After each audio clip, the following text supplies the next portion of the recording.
রাজধানীর গাবতলী আমিনবাজার এলাকা।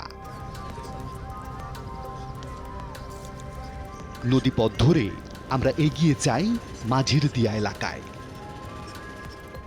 আমাদের সাথে আছেন বায়ুমণ্ডলীয় দূষণ অধ্যয়ন কেন্দ্রের একটি বৈজ্ঞানিক দল।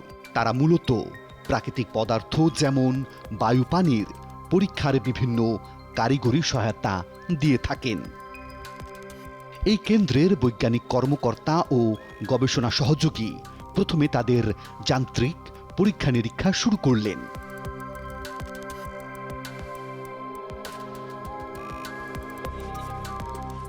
1.5 থেকে 2 সর্বোচ্চ পর্যন্ত আমরা পাচ্ছি। এখানে আমার স্ট্যান্ডার্ড হলো 5 মিলিগ্রাম, সেখানে 5 ভাগের 1 ভাগ অক্সিজেনও নাই। এই পরীক্ষাগুলোর মান যাচাই ও ফলাফল নিয়ে আমাদের সাথে কথা হয় এই গবেষণা দলটির প্রধান ডক্টর আহমেদ কামরুজ্জামান মজুমদারের সাথে। 3টা প্যারামিটার আমরা মেজার করেছি। একটা হলো যে এই পানির রং কেমন। এই পানির রং কালো কুচকুচে একদম, মানে এই পানিকে কোনোভাবেই পানি হিসাবে নামকরণ করাটা ঠিক হবে না। এটি কালো বর্জ্য বলা যায়। যদি 50 মিটার দূরেও দাঁড়িয়ে থাকি আমরা এটির এক ধরনের খারাপ বা কটু গন্ধ পাচ্ছি। এমন পানিতে মাছ কিংবা জলজ উদ্ভিদ কেন বাঁচতে পারে না তার কারণও জানালেন তিনি। এখানকার পানিতে যেই পরিমাণ দ্রবীভূত অক্সিজেন থাকার কথা, অর্থাৎ প্রতি লিটারে 5 মিলিগ্রাম করে এখানে অক্সিজেন থাকার কথা ছিল, 5 থেকে 5.5 এরকম, কিন্তু আমরা এখানে 2 মিলিগ্রামেরও কম আমরা অক্সিজেন দেখছি। এটি এখানকার যে পানিতে জলজ প্রাণী, মাছ বা অন্যান্য ক্ষুদ্র উদ্ভিদ বসবাস করার বা জীবিত থাকার যেই কোয়ালিটি থাকার কথা ছিল সেই কোয়ালিটিতে এখানে নেই। পানির রং যতটা কালো তার চেয়েও ভয়ঙ্কর এর পরিণতি। এই পানিতে যে কার্সিজনিক এলিমেন্টসগুলো আছে, ক্যাডমিয়াম, মার্কারি, নিকেল, লেড, এই ধরনের হেভি মেটালগুলো যেগুলো আছে, এগুলো যে তাদের শরীরে গেলে তাদের শরীরে ক্যান্সার বাসা বাঁধবে, এই খবরটি বা এই তথ্যটি হয়তো তাদের কাছে নেই। যদি থাকতো তাহলে তারা এখান থেকে হয়তো পালিয়ে যেত, অথবা যারা এই দূষণগুলো করছে তাদের দরবারে, তাদের দরজায় গিয়ে দাঁড়াতো, এই দূষণকারীদের বিরুদ্ধে তারা লড়তো। এমন বিষাক্ত প্রভাব শুধু নদীতেই থাকে না, চলে আসে আমাদের খাবারের প্লেটেও। এই নদীতে যে মাছ হচ্ছে, এই মাছ কিন্তু বাজারে যাচ্ছে, বাজারে যাওয়ার পরে আমরা সাধারণ মানুষও কিন্তু সেই মাছ কিনে খাচ্ছি, ফলে তার ক্ষয়ক্ষতিও আমাদের সবার উপরে হচ্ছে।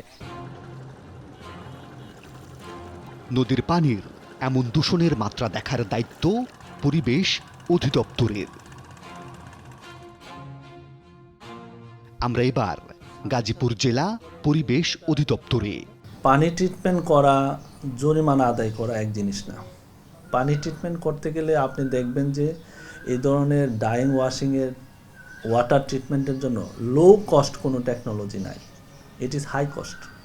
এবং আপনি যদি সেকেন্ডারি টার্সিয়ারি ট্রিটমেন্ট করেন এবং পানিকে যদি দৃশ্যমান ভালো করতে চান, তাহলে অবশ্যই আপনাকে সেকেন্ডারি এবং টার্সিয়ারি ট্রিটমেন্টে যেতে হবে, এবং সেটা যাওয়া এবং সেটা পরিচালনা করা কন্টিনিউয়াসলি অনেক কস্টলি।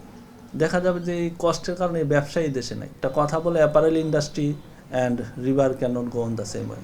153টা আইপি ক্যামেরা লাগিয়েছি, এবং ওই আইপি ক্যামেরাগুলা আমরা যাতে ইটিভিগুলা গড়ে বসে মনিটরিং করতে পারি, একটা ইন্টিগ্রেটেড সিস্টেমের মধ্যে নিয়ে আসতেছি। পানি দূষণ কেমন অপরাধ তা তিনি উন্নত দেশের উদাহরণ টেনে বুঝিয়ে দিলেন। দেখুন, আসলে পরিবেশ সংরক্ষণ আইনটা একটা ক্রিমিনাল প্রসিডিউরের মতো না, এটা একটা সিভিল প্রসিডিউরের মতো। এখন এই সিভিল প্রসিডিউরের মতো এমন বাংলাদেশের সোসাইটি যারা পলিউটার তাদেরকে এত বড় ক্রিমিনাল মনেও করে না। আপনি ইউএসএতে যাবেন, ইউএস ইপিএ যারা পলিউটার তাদেরকে কিন্তু মানে ফেরারি আসামের মতো ঘুরতে হয়। আমার দেশে দেখবেন যে পলিউটাররা সিআইপি। পরিবেশ অধিদপ্তরের কর্মকর্তা আইনের ওপর দায় চাপালেও দূষণকারীদের জবাবদিহি করার মতো কেউ কি নেই? নদীর কি দুরবস্থা, তুরাগের পানিতে এই অবস্থা না, সবগুলো আবর্জনা ময়লা তারা এখানে ফেলে দেয়, ফলে এইগুলো ভেসে আবার চলে যায় এই নদীর মধ্যে। এটা খুবই দুর্ভাগ্য। জাতীয় নদী রক্ষা কমিশনের চেয়ারম্যান হিসাবে 2018 আমি দেখেছি, 2021, 22, এখন অবস্থা তো পাল্টায়নি, আরও খারাপ হয়েছে বলে আমার কাছে মনে হয়। তো এইটি তো জাতি ধারণ করতে পারে না, জাতি নিতে পারে না।